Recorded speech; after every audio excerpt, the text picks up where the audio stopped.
कि आपको कोई बहला फुसला करके आपके साथ कुछ गलत कर देगा, है ना। जरूर आप अपने स्वार्थ के लिए ही किसी के साथ गई होंगी, आज उस स्वार्थ की पूर्ति नहीं हो रही है तो आज आप आरोप लगा रही हैं।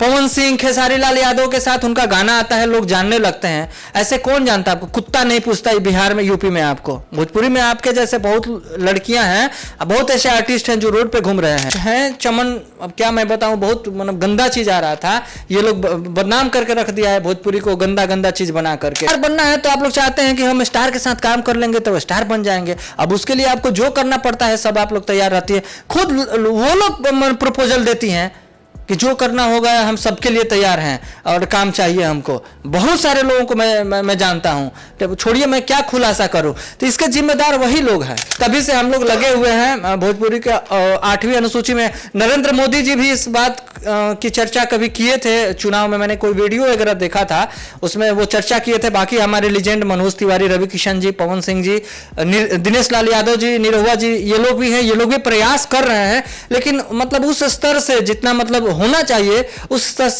स्तर से ये लोग प्रयास नहीं।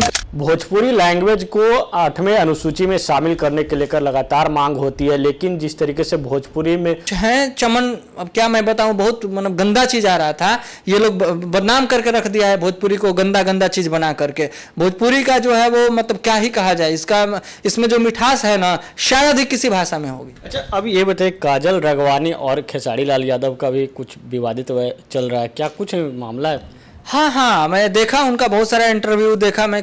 काजल राघवानी जी आरोप लगा रही हैं खेसारी लाल यादव जी पे, ठीक है ना। आरोप उनका मेरे समझ से, मेरा जो विचार कहता है, मेरा विचार जो है वो गलत लगा रही हैं, है ना। आप इतना बुजदिल नहीं है काजल राघवानी जी, है ना, आप बहुत समझदार हैं। आपकी बातों से नहीं लगता है कि आपको कोई बहला फुसला करके आपके साथ कुछ गलत कर देगा, है ना। जरूर आप अपने स्वार्थ के लिए ही किसी के साथ गई होंगी, आज उस स्वार्थ की पूर्ति नहीं हो रही है तो आज आप आरोप लगा रही हैं, ये तो गलत है। क्या स्वार्थ है? स्वार्थ यही था कि उनको काम मिल रहा था अच्छे। अच्छा, भोजपुरी में काजल राघवानी को कौन जानता है? काजल राघवानी जी गुजरात की रहने वाली हैं, है ना। पवन सिंह, खेसारी लाल यादव के साथ उनका गाना आता है, लोग जानने लगते हैं। ऐसे कौन जानता आपको, कुत्ता नहीं पूछता बिहार में, यूपी में। आपको भोजपुरी में आपके जैसे बहुत लड़कियां हैं, बहुत ऐसे आर्टिस्ट हैं जो रोड पे घूम रहे हैं। आप सौभाग्य है आपका कि आपने खेसारी लाल यादव और पवन सिंह जैसे कलाकार के साथ काम कर लिया और आज आपका नेम फेम हो गया, आपका फेस वैल्यू हो गया। आप आज उन्हीं लोगों पर आरोप लगा रही हैं, ये बहुत गलत है। आप बोल रही हैं कि खेसारी लाल बोले थे उनसे शादी करने के लिए, आपको नहीं पता है खेसारी लाल यादव की शादी आज से 15-20 साल पहले हो चुकी है। उनकी 17 साल की बिटिया है कृति, और उनका बेटा है ऋषभ 12-13 साल का। आप एक बसा बसाया घर तोड़ना चाहती थी, गलत तो आप हैं। किसी का बसा बसाया घर आप तोड़ना चाहती थी और आप बोल रही हैं कि वही गलत है। आप सब जानते हुए क्यों उस आदमी के साथ रही आप?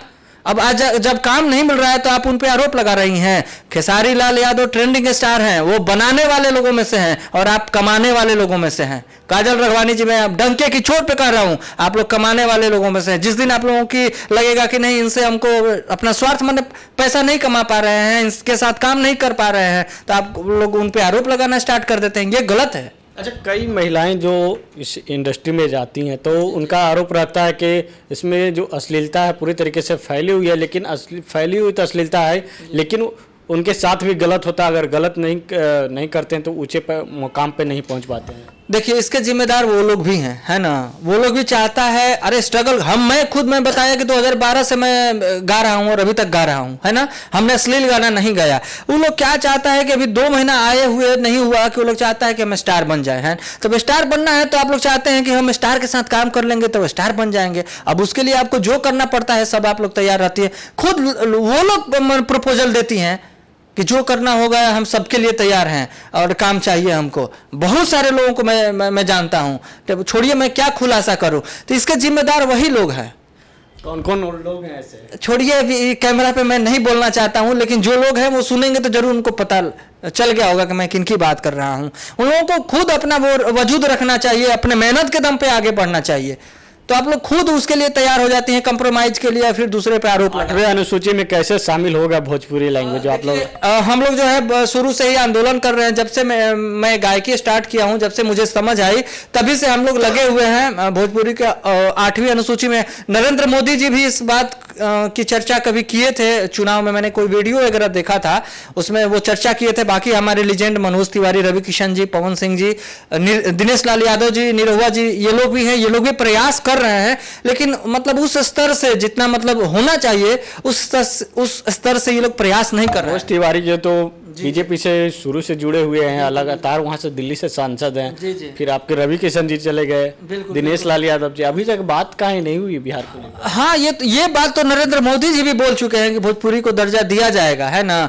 यहाँ तक कि वो आए थे तो एक बार भोजपुरी में भाषण भी दिए थे, स्पीच दिए थे नरेंद्र। जहाँ जाते हैं, जहाँ उस लैंग्वेज को कॉपी करते हैं। हाँ, कॉपी करते हैं, लेकिन मैं अगर हमारी वीडियो उन तक पहुंचे तो नरेंद्र मोदी जी से ये भोजपुरी का एक लोक कलाकार, छोटा सा कलाकार, ये मतलब क्या प्रार्थना करता है, विनती करता है कि हम लोगों को भोजपुरी को जो है वो 8वीं अनुसूची में दर्जा करवा दीजिए मोदी जी।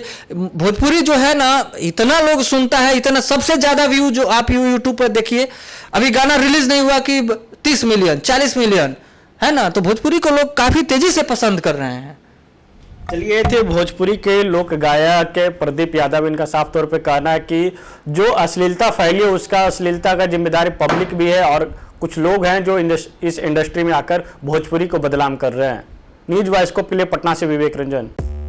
5 राज्य, 61 शहर, 150 प्रोजेक्ट और एक वास्तु विहार। नई सोच, नया घर। बनाए रखिए अपना प्यार, सेवा में है वास्तु विहार।